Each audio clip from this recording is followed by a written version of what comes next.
There haven't been any full-blooded Filipino that has been to the NBA, and I just want to be the first one, and I just want to show everyone that we can also make it.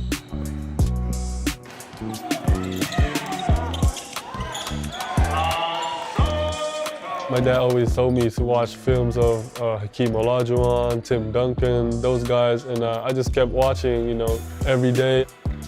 My dad was in the professional leagues in the Philippines, so, you know, he just taught me almost everything he knows about the game. And we always started with footwork, you know, how to make easy shots. You know, you hear 7 foot, and sometimes that means 6'10", 6'11". He's legit 7'2", so it's just a breath of fresh air to work with somebody whose goals are so in reach, but also knows and is willing to put the work in that it's going to take to get there. Basketball is really a religion to the Philippines, and every time you go out of your house, you'll see a court here, court there. You just see everyone playing basketball, and that's just how we love the sport in our country. He's definitely like a type of basketball player that'll pass. Like he'll look for you. He's not a selfish player. You know, the mentality in the States when you're a foreign player with hype and accolades coming in, people want to play against you. You know, everybody has their goals and everybody's trying to get on, so what better way to get recruited to a college than saying, hey, I had X amount of points and rebounds and blocks against SOTTO, and here's my film against him. I think he realizes that now, and he kind of brings it to his opponent instead of waiting for it to come to him. Yes, sir. Yes, sir. The first few months, I'm just getting used to the culture, the people, and the basketball here, and I'm just very happy that I have my whole family here. I didn't really know a lot of things about college recruitment because in the Philippines I was still at the 10th grade, so I wasn't really focused on any college. But when I came here, you know, I just got a little shocked that things are happening so fast, and I just have to be ready for it.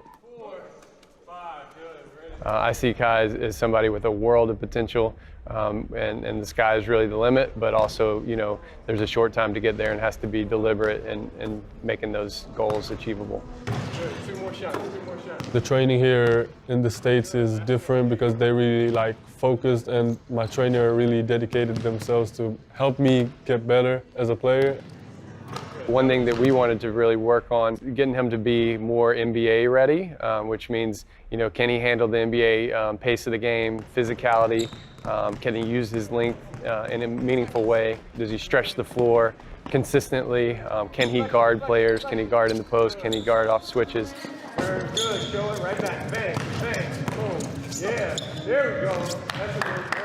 Coach Chuck Person, Coach Rob, Jeremiah, they've been helping me a lot. They're helping me prepare, and I just get my confidence from my workouts, from my practices. I think for him to become more physical, a lot of it's going to take some work at P3, which he's working at every day. They do a great job, kind of sports science and strength and conditioning to develop him off the court, which I think is really, really important. Here at P3, we assess our athletes so that we know what the needs are. So with Kai, I think from this point on, it's just a matter of continuing to develop his strength, develop that power.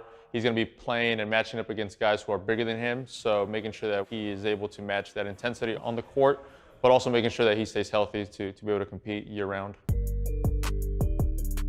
That was a moment in time for him at Basketball Without Borders where all 30 NBA teams are there. There's high-level kids that are his age that are there, and he's able to see, you know, I didn't make the first team. I wasn't MVP. I wasn't on the first team all camp. And so what are the things I need to do to improve? And so now you're able to look at positive feedback from GMs, scouts. It was great. I had the opportunity to play against the best players all over the world, and to be coached by great coaches.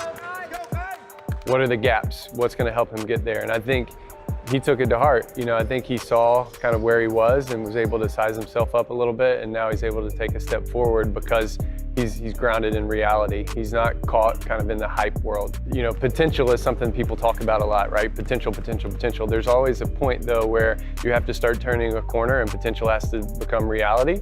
And for him, he's starting to approach that phase, and I think he understands that. And so as long as he continues to move forward and progress, he's got every opportunity in the world to be a good NBA player. My ultimate dream is to make it to the NBA, and I also want to represent the Philippines on international tournaments.